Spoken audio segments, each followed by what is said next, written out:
Hi ಅಲ್ಲಿ ನಮಸ್ಕಾರ. ನೀವು ನೋಡ್ತಾ ಇದ್ದೀರಾ ವಿಜಯ್ ಮೈಲಾರ್ ಯೂಟ್ಯೂಬ್ ಚಾನಲ್. ಬಹುಶಃ ನಾನು ಅಂದ್ಕೊಳ್ತೀನಿ ಈ ಲೆಕ್ಕಕ್ಕೆ ಯಾರೂ ಕೂಡ ಒಂದು ಚರ್ಚೆ ಮಾಡುವಂಥದ್ದಾಗಿರ್ಬೋದು. ಈ ಒಂದು ಇಂಟ್ರೊಡಕ್ಷನ್ಸ್ ರಾಯ ಒಂದು ಕ್ಯಾರೆಕ್ಟರ್ ಏನಿದೆ, ಯಶ್ ಅವರ ಒಂದು ಕ್ಯಾರೆಕ್ಟರು ಟಾಕ್ಸಿಕ್ದು ತುಂಬಾ ಒಂದು ಚರ್ಚೆ ಆಗ್ತಾ ಇದೆ. ಕೆಲವೊಂದು ಕಡೆ ಪಾಸಿಟಿವ್ ಕಮೆಂಟ್ಸ್ ಬರ್ತಾ ಇದೆ, ಕೆಲವೊಂದು ಕಡೆ ನೆಗೆಟಿವ್ ಕಮೆಂಟ್ಸ್ ಬರ್ತಾ ಇದೆ.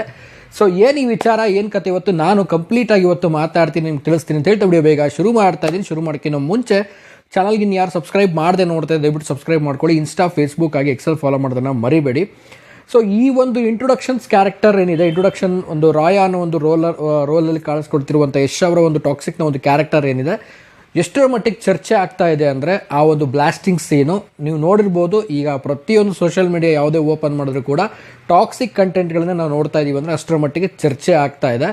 ಸೊ ಈ ಎಲ್ಲ ವಿಚಾರ ನೋಡಿದಾಗ ಕೆಲವೊಂದು ಕಡೆ ಪಾಸಿಟಿವ್ ಮಾತಾಡೋರು ಇದ್ದಾರೆ, ನೆಗೆಟಿವ್ ಮಾತಾಡೋರು ಇದ್ದಾರೆ. ಕೆಲವೊಬ್ಬರು ಕೂಡ ಕಾಮೆಂಟ್ಸ್ಗಳನ್ನು ಹಾಕಿದ್ರು ನನ್ನ ಕಾಮೆಂಟ್ ಸೆಕ್ಷನಲ್ಲಿ.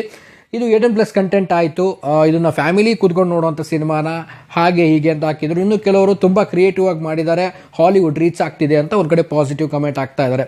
ಬಟ್ ಪಾಸಿಟಿವ್ ಆರ್ ನೆಗೆಟಿವ್, ಯಾವುದೇ ಒಂದು ಸಿನಿಮಾ ಇರಲಿ, ಯಾವುದೇ ಒಬ್ಬ ಸ್ಟಾರ್ ಇರಲಿ, ಎಂಥ ಸಿನಿಮಾ ಮಾಡಿದ್ರು ಆ ಸ್ಟಾರ್ ಎಂಥ ಒಳ್ಳೆ ಸಿನಿಮಾ ಕೊಡ್ತಿದ್ರು ಕೂಡ ಅದರಲ್ಲಿ ಪಾಸಿಟಿವ್ ನೆಗೆಟಿವನ್ನು ಮಾತಾಡ್ತಾರೆ. ಬಟ್ ಯಶ್ ಅವರ ಒಂದು ಈ ಟಾಕ್ಸಿಕ್ ಸಿನಿಮಾದ ಬಗ್ಗೆ ನಾನು ಹೇಳೋದೇನು ಅಂತಂದರೆ, ಸೊ 2022ರಲ್ಲಿ KGF 2 ಬಂತು. 23, 24, 25, 26 3ರಿಂದ 4 ವರ್ಷ ಅಂತ ಇಟ್ಕೊಳ್ಳೋಣ.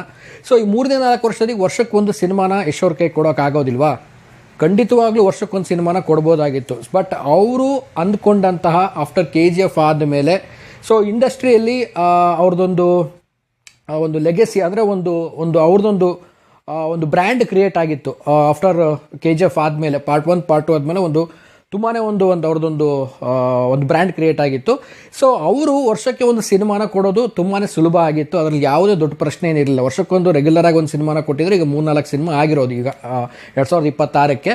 ಬಟ್ ಅವರ ಒಂದು ಪ್ಲ್ಯಾನ್ ಇದ್ದಿದ್ದೇನು ಅಂದರೆ, ಆಫ್ಟರ್ KGF 2 ಆದಮೇಲೆ ಭಾರತದಲ್ಲಿ ಕಂಡಂತಹ ಒಂದು ಈ ಕ್ರೇಜ್ ಏನಿದೆ KGF 2 ಆಮೇಲೆ KGF 1 ಏನಿದೆ, ಸೊ ಇದನ್ನು ನಾವು ಇಂಟರ್ನ್ಯಾಷನಲ್ ಲೆವೆಲ್ಗೆ ಅಂದರೆ ಹಾಲಿವುಡ್ ರೇಂಜ್ಗೆ ರೀಚ್ ಮಾಡಿಸ್ಬೇಕು. ಈಗ ಆಲ್ಮೋಸ್ಟ್ ಗೊತ್ತಿರೋ ಹಾಗೇ ಬಾಲಿವುಡ್ಗೆ ಆಲ್ಮೋಸ್ಟ್ ರೀಚ್ ಆಗಿ ಎಲ್ಲರೂ ಕೂಡ ಯಶ್ ಅಂದರೆ ಯಾರು, ಕನ್ನಡ ಇಂಡಸ್ಟ್ರಿ ಅಂದರೆ ಏನು ಅನ್ನೋದನ್ನು ತೋರಿಸ್ಕೊಟ್ರು. ಬಟ್ ಈಗ ಟೈಮ್ ಬಂದಿರುವಂಥದ್ದು ಹಾಲಿವುಡ್ನ ರೀಚ್ ಮಾಡಲಿಕ್ಕೆ ಟೈಮ್ ಬಂದಿದೆ. ಬಟ್ ಕೆಲವೊಂದು ವಿಚಾರಗಳು ಬಂದಾಗ ಕೆಲವೊಂದು ಪ್ರಶ್ನೆಗಳು ಬರುತ್ತೆ, ಕೆಲವೊಂದು ಚರ್ಚೆಗಳು ಕೂಡ ಆಗ್ತಾ ಇರುತ್ತೆ. ಏನಂತಂದರೆ, ಸೊ ಇಂಗ್ಲೀಷ್ ಎಲಿಮೆಂಟ್ಸ್ಗಳನ್ನು ತೊಗೊಂಡಿದ್ದೀರಾ, ತುಂಬ ಇಂಗ್ಲೀಷ್ ಆಯಿತು, ಇದು ಕನ್ನಡ ಸಿನಿಮಾನ ಅಲ್ವಾ ಅಂತ. ಬಟ್ ಈ ಸಿನಿಮಾನ ಕನ್ನಡ ಮತ್ತು ಇಂಗ್ಲೀಷಲ್ಲಿ ಮಾತ್ರ ಶೂಟ್ ಮಾಡ್ತಾ ಇದ್ದಾರೆ. ಸೊ ಮಿಕ್ಕಿದ್ದ ಶೂಟ್ಸ್ ಎಲ್ಲ ಬಂದ್ಬಿಟ್ಟು ಡಬ್ಬಿಂಗ್ ಆಗ್ತಾ ಇರುವಂಥದ್ದು. ಸೊ ಇದು ನಿಜವಾಗ್ಲೂ ಪ್ರೌಡ್ ಅಂತಲೇ ಹೇಳಲಿಕ್ಕೆ ಇಷ್ಟಪಡ್ತೀನಿ. ಯಾಕಂದರೆ ಇಂಗ್ಲೀಷ್ ಆಗಿರ್ಬೋದು, ಕನ್ನಡ ಆಗಿರ್ಬೋದು ಮೇಜರಾಗಿ ತೊಗೊಂಡಿದ್ದಾರೆ.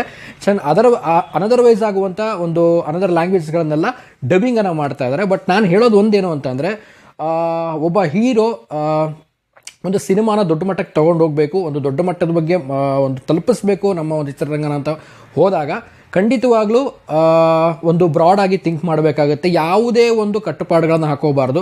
ಸೊ ನಾವು ಯಾವಾಗ ಒಂದು ಕಟ್ಟುಪಾಡುಗಳನ್ನ ಹಾಕೊಂಡು ಸೊ ಅವ್ರು ಏನಂತಾರೆ ಇವ್ರು ಏನಂತಾರೆ ಅಂತ ಹೋದರೆ ಖಂಡಿತವಾಗ್ಲೂ ಆ ಚೌಕಟ್ಟಲ್ಲೇ ಬದುಕ್ತೀವಿ ಹೊರತು ಸೊ ಎಕ್ಸ್ಪ್ಲೈನ್ಡ್ ಆಗೋಕ್ಕಾಗಲ್ಲ, ಸೊ ಎಕ್ಸ್ಪ್ಲೋರ್ ಮಾಡಲಿಕ್ಕೂ ಕೂಡ ಖಂಡಿತವಾಗ್ಲೂ ಆಗಲ್ಲ.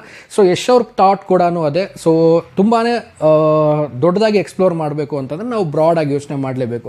ಸೊ ಈ ಒಂದು ಇಂಟ್ರೊಡಕ್ಷನ್ ರಾಯ ಒಂದು ಕ್ಯಾರೆಕ್ಟರ್ನ ಈ ಒಂದು ಸೀನ್ ನೋಡಿದಾಗ ತುಂಬ ಜನಕ್ಕೆ ಅನಿಸಿರ್ಬೋದು, ಏನು ಈ ರೀತಿಗೆ ಮಾಡಿಬಿಟ್ರಲ್ಲ ಅಂತ ಕೆಲವ್ರಿಗೆ ಅನಿಸಿದೆ ಖಂಡಿತವಾಗ್ಲೂ. ಬಟ್ ಈ ಒಂದು ಸೀನಿಂದ ನಾವು ಈ ಫುಲ್ ಸಿನಿಮಾನ ಅಳಿಯೋಕ್ಕಾಗಲ್ಲ.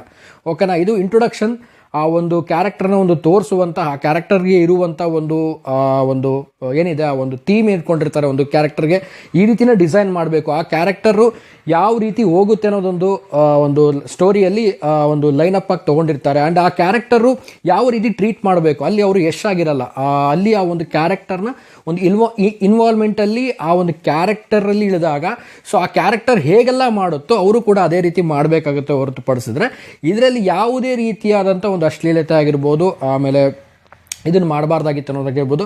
ಸೊ ಇದು ಯಾವುದು ಕನ್ಸಿಡರ್ ಆಗಲ್ಲ ಅಂತ ನನಗೆ ಪರ್ಸ್ನಲಿ ಅನಿಸಿದ್ದು. ಬಟ್ ಈ ಒಂದು ಸಿನಿಮಾದ ಈ ಒಂದು ಚಿಕ್ಕ ತುಣುಕು ಅಂದರೆ ಈ ಒಂದು ಇಂಟ್ರೊಡಕ್ಷನ್ ತುಣುಕು ಇಷ್ಟರ ಮಟ್ಟಿಗೆ ಸೌಂಡ್ ಮಾಡ್ತಿರುವಂಥದ್ದು ನಿಜವಾಗ್ಲೂ ಒಂದು ರೀತಿಯಲ್ಲಿ ಗೊತ್ತಾಗುತ್ತೆ ಎಷ್ಟರ ಮಟ್ಟಿಗೆ ಆಲ್ರೆಡಿ ಕ್ರೇಜ್ ಇದೆ ಅಂತ. ಸೊ ಇದ್ರದ್ದು ವಿಡಿಯೋ ಕೂಡ ತುಂಬ ಒಳ್ಳೆಯ ಒಂದು ರೀಚ್ ಆಗಿರುವಂಥದ್ದು, ಎಲ್ಲರೂ ಕೂಡ ಇದ್ರ ಬಗ್ಗೆ ಮಾತಾಡ್ತಿರುವಂಥದ್ದು ನೋಡ್ತಾ ಇದ್ರೆ. ಆ್ಯಂಡ್ ತುಂಬ ಜನ ಹೇಳ್ತಾರೆ ದುರಂಧರ್ 2 ಬರ್ತಾ ಇದೆ, ಸೊ ಕಾಂಪಿಟೇಷನ್ ಅಂತ. ಬಟ್ ದುರಂಧರ್ 2 ಕ್ಯಾಟಗರಿನೇ ಬೇರೆ, ಟಾಕ್ಸಿಕ್ ಕ್ಯಾಟಗರಿನೇ ಬೇರೆ. ಸೊ ದುರಂಧರ್ 2 ನೋಡುವಂಥ ಆಡಿಯನ್ಸ್ಗಳು ದುರಂಧರ್ 2ನ ಕಂಟಿನ್ಯೂಷನ್ ನೋಡೋಕೆ ಹೋಗ್ತಾರೆ. ಟಾಕ್ಸಿಕ್ ನೋಡುವಂಥವ್ರು ಟಾಕ್ಸಿಕ್ ನೋಡ್ತಾರೆ. ಇಲ್ಲಿ ಯಾವುದೇ ಒಂದು ಕಾಂಪಿಟೇಷನ್ ಆಗಿರ್ಬೋದು, ಯಾರಿಗೂ ಕೂಡ ಯಾವುದು ಇಲ್ಲ, ಯಾವುದು ಕ್ಲಾಶ್ ಕೂಡ ಆಗಲ್ಲ ಅಂತ ನನಗನ್ಸಿದೆ. ಬಟ್ ಬ್ರಾಡಾಗಿ ಥಿಂಕ್ ಮಾಡಿ ಭಾರತಕ್ಕೆ ನಮ್ಮ ಕನ್ನಡ ಇಂಡಸ್ಟ್ರಿಯನ್ನು ತಲುಪಿಸಿದ್ದಾರೆ, ಈಗ ಇಡೀ ಒಂದು ಪ್ರಪಂಚಕ್ಕೆ ತಲುಪಿಸ್ತಾ ಇದ್ದಾರೆ. ಸೊ ತುಂಬಾ ಒಂದು ಎಫರ್ಟ್ ಹಾಕಿದ್ದಾರೆ. ಸುಮ್ಮನೆ ಅಲ್ಲ, ಒಂದು 3-4 ವರ್ಷ ಯಾವುದು ಸಿನಿಮಾನ ಮಾಡದೆ ಒಂದೇ ಸಿನಿಮಾಗೆ ಡೆಡಿಕೇಶನ್ ಮಾಡೋದು ಇದೆಯಲ್ಲ, ಆ ಒಂದು ಕಾನ್ಸಂಟ್ರೇಷನ್ನು ಮತ್ತು ಆ ಒಂದು ಏಕಾಗ್ರತೆ ತುಂಬ ಮುಖ್ಯ. ಯಾಕಂದರೆ ಮನುಷ್ಯನಿಗೆ ಪೇಷನ್ಸ್ ಹೋಗ್ಬಿಡುತ್ತೆ, ಯಾಕಂದರೆ ಭಾಳ ಒಂದು ಏಕಾಗ್ರತೆ ಇರಬೇಕು ಯಾವುದೇ ಒಂದು ಕೆಲಸ ಮಾಡ್ತಿದ್ದೀವಿ ಅಂತಂದಾಗ.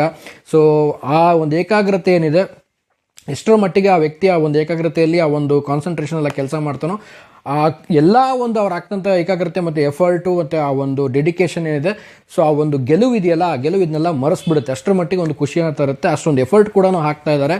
ಸೊ ಈ ಒಂದು ಸಿನಿಮಾಗೆ ಮಾತ್ರ ತುಂಬಾ ಒಂದು ವೇಟಿಂಗ್ ಇದೆ. ಎಲ್ಲ ನೋಡಿದ್ರು ಟಾಕ್ಸಿಕ್ನ ಒಂದು ಹಾವಳಿ ಇದೇ ಮಾರ್ಚ್ 19ಕ್ಕೆ ಬರ್ತಾ ಇದೆ. ಆ್ಯಂಡ್ ಐ ಥಿಂಕ್ ನನಗನ್ಸೋ ಪ್ರಕಾರ ಇದು ಹಾಲಿವುಡ್ಡಲ್ಲಿ ಮತ್ತು ಇಡೀ ಒಂದು ವರ್ಲ್ಡ್ ವೈಡಲ್ಲಿ ಏನಿದೆ ತುಂಬಾ ಒಂದು ಬಿಗ್ಗೆಸ್ಟ್ ಒಂದು ನೇಮ್ ಮಾಡುತ್ತೆ. ಒಂದು ಕನ್ನಡ ಇಂಡಸ್ಟ್ರಿ ಇನ್ನೊಂದು ನೆಕ್ಸ್ಟ್ ಲೆವೆಲ್ಗೆ ಹೋಗುತ್ತೆ. ಸೊ ಅದು ಒಂದು ಖುಷಿ ತರುವಂಥ ವಿಚಾರ ಅಂತ ಹೇಳಕ್ಕೆ ಇಷ್ಟಪಡ್ತೀನಿ. ಆ್ಯಂಡ್ ಓವರ್ ಆಲ್ ಆಗಿ ನೀವು ಇದು ನೋಡಿದಾಗ ಫಸ್ಟ್ ಟೈಮ್ ನಿಮಗೆ ಏನು ಅನ್ನಿಸ್ತು ಹಾನೆಸ್ಟಾಗಿ ಕಾಮೆಂಟ್ ಮಾಡಿ. ಸೊ ಕಾಮೆಂಟ್ಗೆ ರಿಪ್ಲೈ ಮಾಡ್ತೀನಿ ಅಂತ ಹೇಳ್ತಾ ವಿಡಿಯೋ ಮುಗಿಸ್ತಾ ಇದ್ದೀನಿ. ಮುಗಿಸೋದಕ್ಕೆ ಮುಂಚೆ ನಾವು ಇನ್ಯಾರು ಸಬ್ಸ್ಕ್ರೈಬ್ ಮಾಡ್ಕೊಳ್ಳಿಲ್ಲ, ಸಬ್ಸ್ಕ್ರೈಬ್ ಮಾಡ್ಕೊಳ್ಳಿ. ಇನ್ಸ್ಟಾ, ಫೇಸ್ಬುಕ್ ಆಗಿ ಎಕ್ಸೆಲ್ ಫಾಲೋ ಮಾಡೋದನ್ನ ಮರಿಬೇಡಿ ಅಂತ ಹೇಳ್ತಾ ಇವತ್ತಿನ ವಿಡಿಯೋನ ಮುಗಿಸ್ತಾ ಇದ್ದೀನಿ. ನಮಸ್ಕಾರ.